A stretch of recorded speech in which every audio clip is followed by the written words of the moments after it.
আসসালামু আলাইকুম প্রিয় দেশবাসী। আমরা জিতেও যেন হেরে গিয়েছি। ওই সময় আবু সাঈদ, মুগ্ধ, আরও অনেকেই প্রায় ১,৫০০ শহীদদের বিনিময়ে ওই স্বৈরাচারী শাসকের হাত থেকে আমরা মুক্তি পেয়েছিলাম। আর সেই যুদ্ধেরই একজন যোদ্ধা ছিলেন আমাদের ওসমান হাদি। আজ তিনাকেও ওই স্বৈরাচারের দোসররা গুলি করে হত্যা করেছে।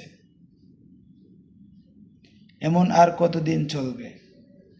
আর কতদিন, কত মায়ের বুক খালি হবে? ওসমান হাদি ভাই এখন আর আমাদের মাঝে নেই। তার খুনিরা সসম্মানে দেশ থেকে পালিয়ে বিদেশে গিয়ে আয়েশে আরামে জীবনযাপন করছে। আর আমাদের বাংলাদেশের এই অপদার্থ মেরুদণ্ডহীন উপদেষ্টা প্রেস কনফারেন্সে এসে বলছেন যে তার খুনিদের যদি কেউ ধরাই দিতে পারে তাকে ৫০ লক্ষ টাকা উপহার স্বরূপ দেওয়া হবে।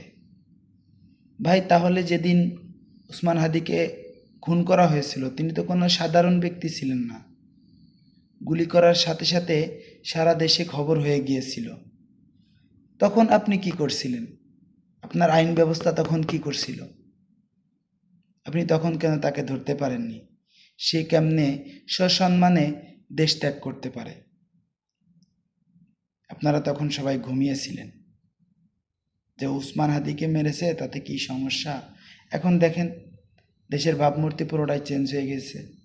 আপনারা তো এটাই চান যে দেশে প্রতিদিন এরকম মানুষ মারামারি, ধরাধরি এইগুলা করুক, আর আমাদের নেতাকর্মীদের কিছু পকেট গরম হোক, আমাদের কাছে আসুক পাবলিক। আপনারা তো এটাই চান। আপনারা কখনোই চান না এই বাংলাদেশকে শান্ত রাখার।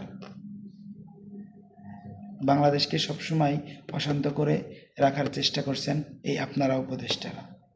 তা না হলে আপনাদের আইন ব্যবস্থা থেকে যদি একটু আপনারা কঠোর হয়ে দাঁড়ান, তাহলেই বাংলাদেশে আর এরকম হানাহানি, মারামারি, এরকম অরাজকতা কেউ সৃষ্টি করতে পারে না। আরও যারা রাজনৈতিক দলের নেতাকর্মীরা আছেন তাদেরও মাইন্ডসেট হয়ে যাবে। আগে আপনাদের মানসিকতা পরিবর্তন করুন, তা না হলে বাংলাদেশ কখনো শান্ত হবে না।